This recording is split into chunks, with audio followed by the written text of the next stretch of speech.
آپ کہتے ہیں مذاکرات کی پیشکش ہو رہی ہے اور یہ بار بار ہو رہی ہے، کون کر رہا ہے پیشکش؟ اس خبر میں کتنی صداقت ہے؟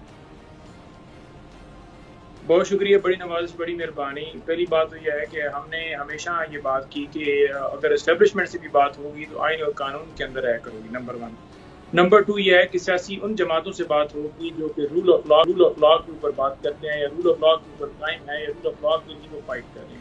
اب اس کے اندر مولانا صاحب ہو، جماعت اسلامی ہو یا دیگر ہو، لیکن جنہوں نے طاقت، خاص طور پر جنہوں نے فارم 47 کے مطابق جن کو جتوایا گیا، ان کے ساتھ اسی صورت بات، کیونکہ وہ تو اس الیکشن کے اندر انہوں نے بتا دیا کہ وہ کس طرح سے سیاسی جماعت ہیں، کس طرح انہوں نے جمہوریت کے اوپر حملہ کیا ہے، کس طرح انہوں نے آئین کی پامالی کی ہے، کس طرح انہوں نے ہیومن رائٹس کی وائلیشن کی ہے، کس طرح انہوں نے قانون کی دھجیاں اڑائی۔